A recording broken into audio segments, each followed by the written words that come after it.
We try to monitor and look at developments around the world to, in many ways, be a watchdog for maintaining democratic values.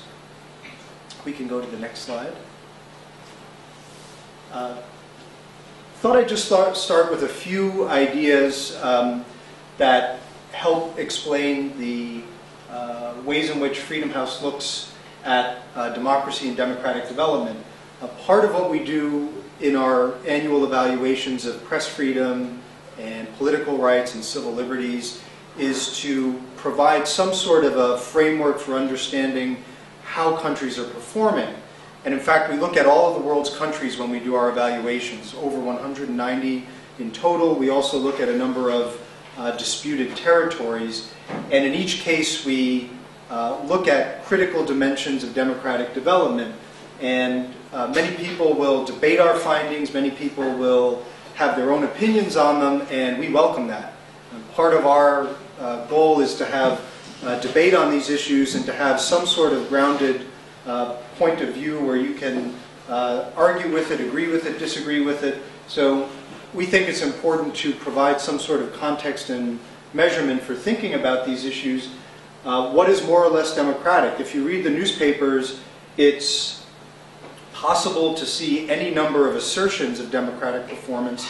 Today, for example, there are countries that put an adjective in front of the term democracy. So in Russia, we have something that the government there describes as sovereign democracy.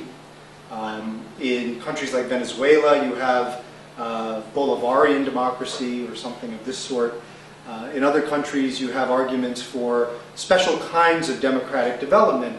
And I suppose it's their right to make this assertion, but the real question is, what is the quality and the substance of that sort of democracy? Someone observed in Russia's case that while the Kremlin has created this term sovereign democracy, they've put far more emphasis on the sovereign part of that than on the democracy part of that. Of course, you have other countries that call themselves democratic. North Korea, in their formal title, calls themselves a democratic people's republic. I think if you get to the substance of whether you have governmental accountability, open information and media, of course those systems are found very, very wanting. Finally, democracy isn't something that's asserted, it's something that's developed and earned and worked at. Many people say democracy is a process. It's never perfect. It's not perfect in the United States. It's not perfect in the more mature democracies in Western Europe. It's something that can always be improved on. So simply claiming you have a democracy isn't sufficient. You have to demonstrate that you have the institutions and the people working for it. So the main project that Freedom House produces in research and analytical terms is our Freedom in the World project. This is something we've done now since 1972. It looks at political rights and civil liberties in all of the world's countries. It's one of a number of these projects that we produce. As I mentioned, we also look at press freedom each year.